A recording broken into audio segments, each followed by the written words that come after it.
Masquera say Mure Zimbabwe, welcome to our channel Zim Confessions and Deep Secrets. Kanakarike kutanka kukuya paneno channel.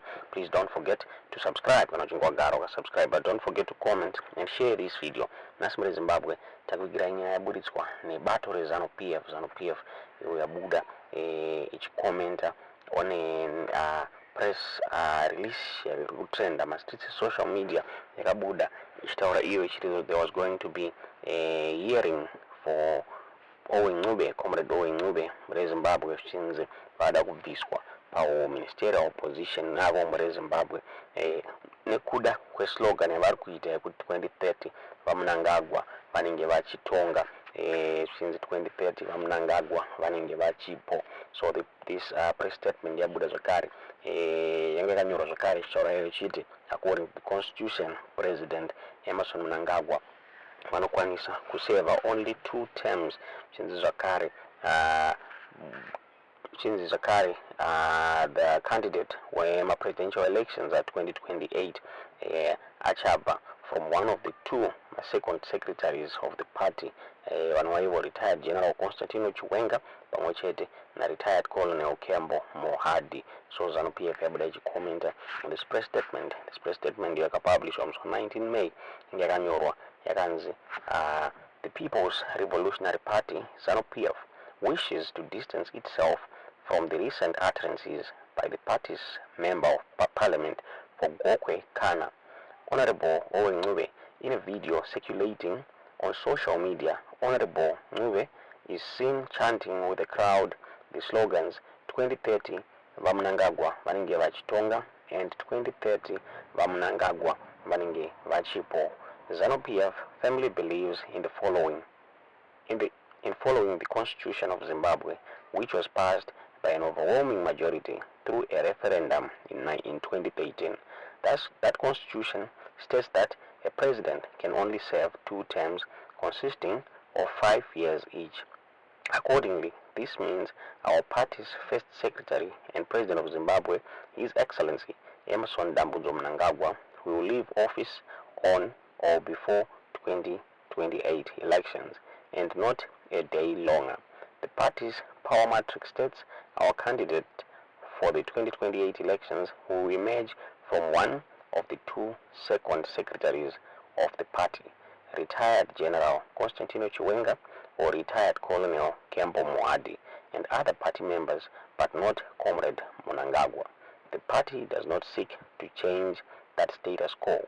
Comrade Ncube, a government minister of state for provincial affairs and devolution for Midlands province, should know the protocols in government and in the party, which state that any utterances of that nature are bound to cause instability within the country, potentially leading to a military intervention as happened in November 2013.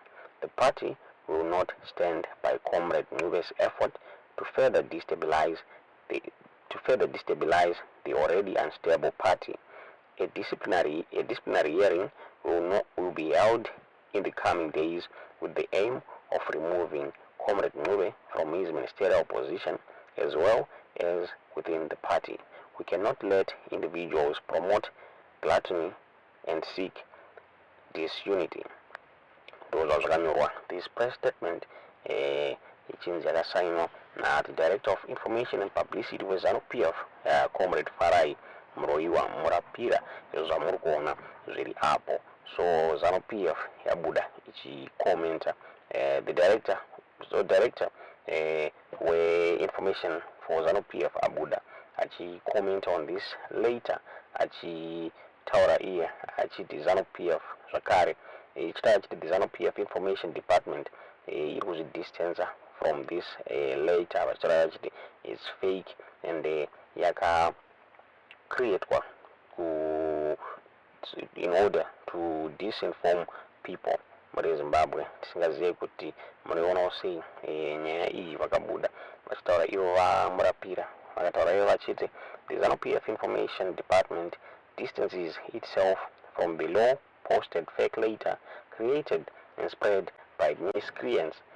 As usual, These fallacious and malicious attempts to disinform the public have no effect, because the public knows that if a purported letter does not appear on the Information Director's timelines, then it is fake. Despite these measures, there are uncircumventable and creative individuals continue to try to deceive the public in a clearly disingenuous manner. It should be disregarded with the contempt it deserves, as should all alleged party letters that do not appear on this timeline. The nation is unduly advised. Buda Yotaura na the Director of Information Vamarapira Babuda comment on this issue. Naturally, this letter is fake in Zimbabwe. So Vamazhinji Babuda comment Yotaura vachiti although this letter is fake, Zimbabweans, they are keen to know kuti zvakamira sei, what is going to happen.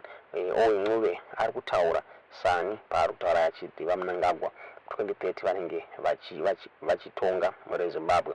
Ndafunga ana jealous mawarira vakambobuda vachitaura there is need for transparency in this on this issue muri Zimbabwe. Vachitaura vachiti havachanzwisise kuti Owen Ncube machance ari kuita kuti 2030 vaMnangagwa vanenge varipo ari kurevei muri Zimbabwe. Zvakare ari kuendera mberi achitaura achiti 2030 vaMnangagwa vanenge vachitonga. So vanhu vakabuda vachitaura vachiti they don't understand now kuti chii chiri kuitika, nekuti zvinzi this letter ari kunzi fake, ma-contents ayo ari valid. Zvinzi so what does ZANU-PF mean? What does the ZANU-PF mean, plus what is its ground? PaNyaya kuti Owen Ncube is going around my gatherings achiendorse the slogan kuti 2030 vaMnangagwa vanenge Achipo. Ndofunga takaona vaMnangagwa vachitaura achiti is going to follow the constitution panyaya ye3rd term muri Zimbabwe. Vamarapira vakataura vachiti party communicate through my slogans muri Zimbabwe vakadisona this slogan. Tisingazivi kuti munoona sei nyaya iyi. Tiudziwo zvamuri kufunga pamusoro penyaya iyi mucomment section.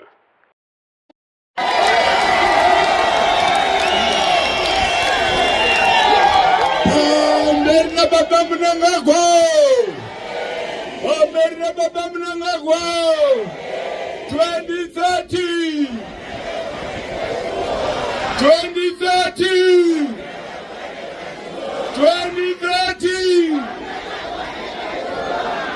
Pasina Job Sikala Inini Nanzi Owen Ncube Wamrindise